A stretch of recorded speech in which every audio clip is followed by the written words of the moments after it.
Hare Krishna, Krishna Krishna, Hare Hare, Hare Rama, Rama Rama, Hare Hare. Srila Maharaj, thank you for explaining the purpose of this Temple of Vedic Understanding. So wonderful. It's a brilliant surmisation of the purpose of this temple. I recall one incident when some individual was challenging Srila Prabhupada. Why are you building these temples? This was soon after Vrindavan temple was opened. Krishna Balaram temple was opened. It was actually in 77 in Rishikesh, Kumbh Mela. This person was questioning Srila Prabhupada, asking Srila Prabhupada in a rather challenging way, why are you building new temples when there are so many temples, old temples, needing renovation? Prabhupada didn't answer the question directly. He pointed that lady sitting next to him and asked him, who is she? So he said, she is my wife. Then Prabhupada asked him, why did you get married? And he was quite flustered. He didn't know what to answer. Then Prabhupada said, you got married in order to produce children. Putrarthe kriyate bharja. One accepts a wife in order to produce children.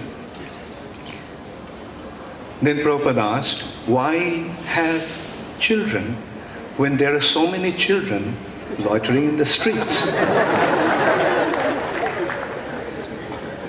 And then Prabhupada said, just as you want to have your own children, devotees want to build temples for the deity, temples for the Supreme Personality of Godhead.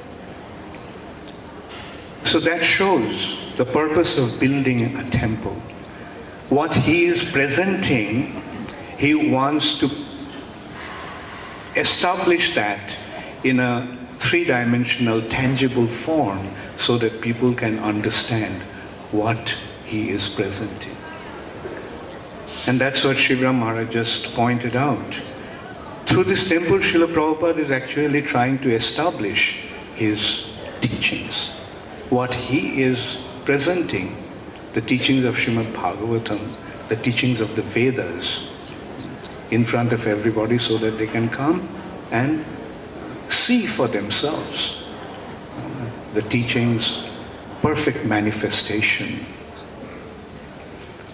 In that respect, we can remember the Goswamis of Vrindavan. They didn't have any possession.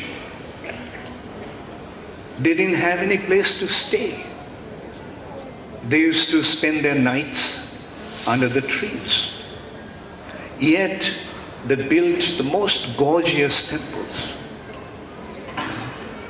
Sanatana Goswami built Radha Govinda temple, Radha Madan Mohan temple.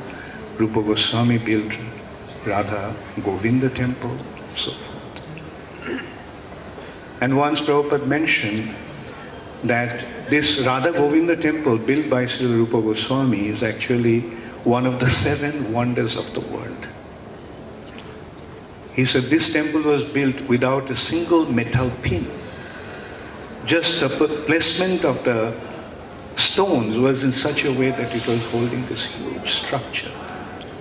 And what we are seeing of Radha Govinda temple is just the remaining part of the temple that Aurangzeb, the Muslim Mughal king, destroyed.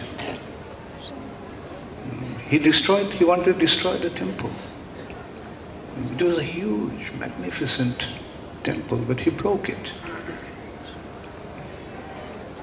Similarly, Srila Prabhupada wanted to build something wonderful for Krishna.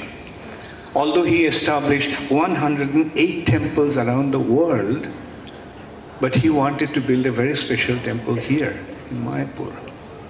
Why Mayapur? Because Mayapur is the center of this world today. In the age of Kali, Sri Chaitanya Mahaprabhu, Krishna came as Sri Chaitanya Mahaprabhu, and his dham is Navati. And Mayapur is the place of his birth, where he appeared. Mayapur is the place where he is eternally residing. Addapiha nitya lila kare gaura rai, kono kono bhagyo bane dekhi pare pai. Still today, Chaitanya Mahaprabhu's pastimes are going on here. Only some fortunate souls get to see that pastimes. There is a film, there is a covering that's covering, the illusory covering of Maya is hiding the dham from our mundane perception. Srila Prabhupada wanted to build this temple here in Mayapur because Mayapur is the center of this spiritual world today. Therefore, Srila Prabhupada wanted to build a temple in the headquarters of ISKCON. This temple is going to be the heart of ISKCON. Mayapur is already the heart, and this temple is the place where Sri Chaitanya Mahaprabhu will be established. ISKCON, we should treat ISKCON as a body. The entire body should be our consideration and concern. Just as if one part of the body is very strong and healthy and the other part is weak, then it's not healthy body. Especially when the heart is weak. The whole body, no matter how strong the other parts may be, they will be completely useless. Therefore, there's a need to strengthen this heart. We should recognize this. Mayapur is the heart of our ISKCON. Srila Prabhupada asked Ambarish Prabhu, a very wealthy person, the great-grandson of Alfred Ford, and the great-grandson of Henry Ford, Alfred Ford himself, became a devotee, and Srila Prabhupada asked him to build this temple in Mayapur. And Ambarish Prabhu took up that instruction of Srila Prabhupada as his life and soul. And he came forward to build it. He didn't come forward. He's a very shy person. He doesn't want to place himself forward. When our leaders were trying to build the temple, Ambarish Prabhu was in the background. He didn't really want to come forward. But then, when he saw that this project is not taking off, then he came forward. And to support him, Bhavananda Prabhu came forward. A devotee very close to Srila Prabhupada who received so many instructions from Srila Prabhupada about Mayapur and about the temple. And with Bhavananda Maharaja's support, Ambarish Prabhu took up this very noble cause. He himself spent about $30 million already, and that's why the structure is here. But he needs help. Another very wonderful thing happened is Radha Jivan Prabhu came forward.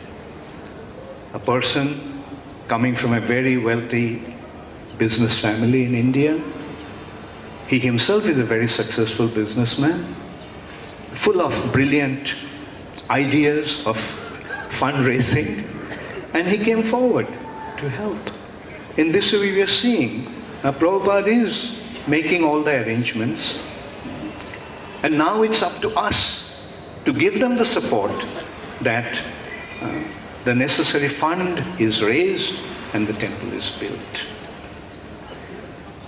Please, the leaders of ISKCON, take up this mission for the sake of Srila Prabhupada.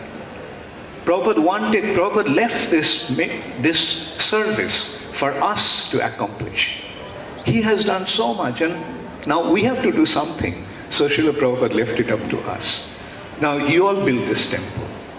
So let's all get together and try to give necessary support to Ambarish Prabhu and his team to complete this temple. And in this respect, one thing I would like to say, don't you ever think, please don't think that if your donors give donation to some project, then he won't give to yours. No, it doesn't work like that. Rather, when they get the taste of giving to Krishna, they want to give more and more. So motivate them, guide them to offer to Krishna, and let them get the transcendental taste of serving Krishna, offering to Krishna, giving to Krishna. And then they will see, then you will see that they will not only give the money, they will give their entire self to you, entire self to Krishna. So please stand behind this noble cause that will please Srila Prabhupada, and let's complete this temple within our lifetime, as soon as possible. Thank you all very much. Hare Krishna. Gaur Premanande.